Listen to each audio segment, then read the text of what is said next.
Hello everyone, welcome to my channel Nirvana the eternal love. आज का मैं एनर्जी अपडेट देने आई हूँ आपको। पहले बात करते हैं डीएफ की।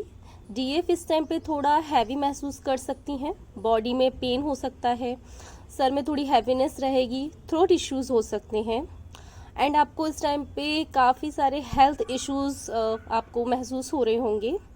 आपका काम करने में कोई मन नहीं लग रहा होगा, आपको थोड़ा लेज़ी फील हो रहा होगा एंड कुछ काम करने भी जाएंगे तो आपको लगेगा कि मुझसे हो ही नहीं रहा है।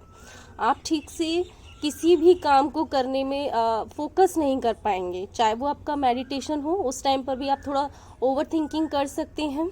आप मेडिटेशन में भी फुल्ली अपना फोकस नहीं बना पाएंगे।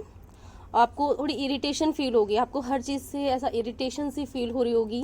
आपको लग रहा होगा जैसे कि आप जहाँ पर भी हैं वहाँ से कहीं बाहर चले जाएं, कहीं ऐसी जगह बैठें जहाँ भगवान हो, कहीं दूर जाएं। आपका मन घर में लग ही नहीं रहा होगा एंड इस टाइम पर आपको लोग भी ट्रिगर कर सकते हैं आपको, क्योंकि इस टाइम पे आप थोड़े से इरिटेट हैं तो आपको लोगों की नॉर्मल बातें भी थोड़ी सी परेशान कर सकती हैं और जो लोग आपको ट्रिगर करेंगे वो आपको कुछ ज़्यादा ही परेशान इस टाइम पर कर सकते हैं। तो आपको थोड़ा सा अभी है ना थोड़ा साइलेंट रहने की ज़रूरत है। ज़्यादा किसी को भी आपको एंटरटेन नहीं करना है, अपने जोन में रहिए। और इस टाइम पर मैं देख रही हूँ कि थोड़ा नेगेटिविटी का भी असर है। जो नेगेटिव एनर्जीज होती हैं इस टाइम पर वो भी थोड़ा सा ज़्यादा काम कर रही हैं। इसका रीज़न ये है क्योंकि जो थर्ड पार्टी है वो इस टाइम पर अपने पूरी तरीके से अपना काम करने में लगी हुई है।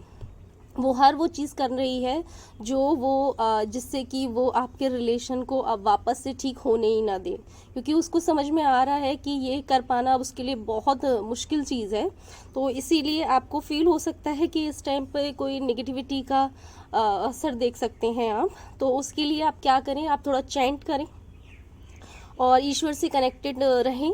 वैसे तो खैर आपको ईश्वर की प्रोटेक्शन है, आप ये बिल्कुल टेंशन ना लें कि किसी भी तरीके की परेशानी आपको हो सकती है। थोड़ा बहुत आपको कोई चीज़ परेशान कर सकती है, इससे ज़्यादा वो आप पर असर नहीं डाल सकती है क्योंकि आप ईश्वर की प्रोटेक्शन में हैं। एंड चैंट के अलावा अगर आप कोई टेक्निक यूज़ करते हैं अपने आप को प्रोटेक्ट रखने के लिए तो वो आप कर सकते हैं। अपनी प्रोटेक्शन पर इस टाइम पर आपको बहुत फोकस करना है।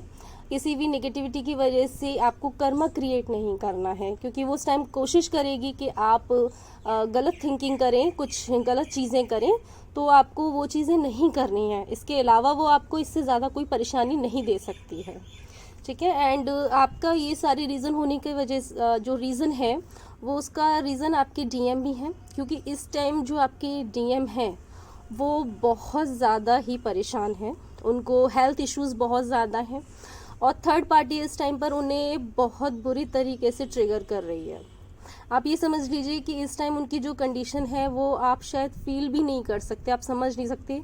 वो बहुत ही ज़्यादा प्रॉब्लम में है एंड थर्ड पार्टी ने जो नेगेटिव जो चीज़ें होती हैं इनका यूज़ उनके ऊपर भी कर रही हैं, जिससे कि वो आप तक ना आ पाए। वो फुल्ली हर एक चीज़ जो वो गलत कर सकती हैं वो हर चीज़ वो उनके साथ भी कर रही हैं, जिससे कि वो उन्हें कंट्रोल कर सकें। उनके माइंड को कंट्रोल करने की कोशिश कर रही हैं। इन सारी जो गलत चीज़ें होती हैं उनका भी वो सहारा ले रही हैं। और इससे क्या हो रहा है कि आपके डीएम आपको प्यार करते हैं, उन्हें सब समझ में आ रहा है, पर वो जो चीज़ें हैं उन्हें कंट्रोल करने की कोशिश कर रही हैं। तो वो दोनों ही चीज़ों के बीच में फंस गए हैं, उन्हें समझ नहीं आ रहा कि ये हो क्या रहा है मेरे साथ में। एंड इस टाइम पर क्या है, भगवान जी उनको काफ़ी प्रोटेक्ट किए हुए हैं, आपको परेशान होने की ज़रूरत नहीं है। भगवान जी का फुल प्रोटेक्शन है उनके साथ में। और इस टाइम पर क्या है, थर्ड पार्टी से भगवान जी बहुत ज़्यादा नाराज़ हैं एंड इससे ज़्यादा गलत वो थर्ड पार्टी को अब करने भी नहीं देंगे। अब आप देखेंगे कि जो थर्ड पार्टी के ऊपर ईश्वर का जो क्रोध है वो आपको दिखाई देगा। थर्ड पार्टी को अब या तो रुकना होगा, नहीं तो थर्ड पार्टी को अब इस टाइम पर उनकी ज़िंदगी से पूरी तरीके से जाना होगा। वैसे थर्ड पार्टी पूरी तरीके से जाती है, बट जो फैमिली होती है तो फैमिली का पूरी तरीके से जाना पॉसिबल नहीं होता है। बट अगर थर्ड पार्टी इस टाइम पर भी नहीं रुकी तो ये बिल्कुल पॉसिबल है कि उनका जो परमानेंट सेपरेशन हो। जो आपके डिवाइन मस्कुलाइन हैं उनके सामने आपका जो थर्ड पार्टी का जो सच है वो रिवील हो चुका है। वो समझ नहीं पा रहे हैं कि इस चीज़ को कैसे एक्सेप्ट करें, इस चीज़ पर कैसे ट्रस्ट करें कि जो थर्ड पार्टी उन्हें सबसे ज़्यादा प्यार करती थी जैसा उन्हें लगता था, और जो सबसे ज़्यादा उन्हें अंडरस्टैंड कर रही थी, जो सबसे ज़्यादा ज़रूरी थी एक टाइम पर उन्हें ऐसा महसूस होता है, वही उनके साथ इतने टाइम से जो कुछ भी किया वो उन्होंने किया। वो इतना बड़ा जो सच अभी उनके सामने आया है उसको उन्हें एक्सेप्ट करने में थोड़ा टाइम लगेगा। उन्हें टाइम दीजिए, उन्हें सच पता चल चुका है, बट अभी उसको एक्सेप्ट करने में और फिर उस एक्शन को लेने में उन्हें थोड़ा सा टाइम की ज़रूरत है, क्योंकि उनके मन में अभी बहुत सारी बातें चल रही हैं आपको लेकर, उनको लेकर। पहले तो वो यही एक्सेप्ट नहीं कर पा रहे हैं कि वो उनके साथ इतना गलत कर सकती हैं। तो आपको थोड़ा सा अपने ऊपर ध्यान देने की ज़रूरत है। हाँ, इस चीज़ से परेशान मत होइए कि उनके ऊपर कोई नेगेटिविटी अटैक हो रहा है, तो इससे आप कुछ सुने सेव कर सकती हैं। भगवान जी की फुल प्रोटेक्शन है उनके साथ में, तो आपको इससे परेशान होने की ज़रूरत नहीं है, क्योंकि जब थर्ड पार्टी का एंड आ जाता है वो कुछ भी कर ले, वो इससे अपने इन कामों से उन्हें अपने तरफ नहीं रख सकती है।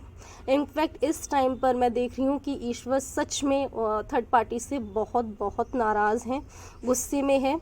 समझ लीजिए कि जैसे माँ काली को जब क्रोध आता है, वही क्रोध जो शिव जी को जब क्रोध आता है, जब वो तांडव करते हैं, कुछ ऐसा ही क्रोध थर्ड पार्टी के ऊपर उन्हें आया हुआ है। तो या तो थर्ड पार्टी सुधरेगी इस टाइम पर, या तो फिर वो हर चीज़ अपनी खो देगी। ठीक है, तो आज के लिए इतना ही। Thank you.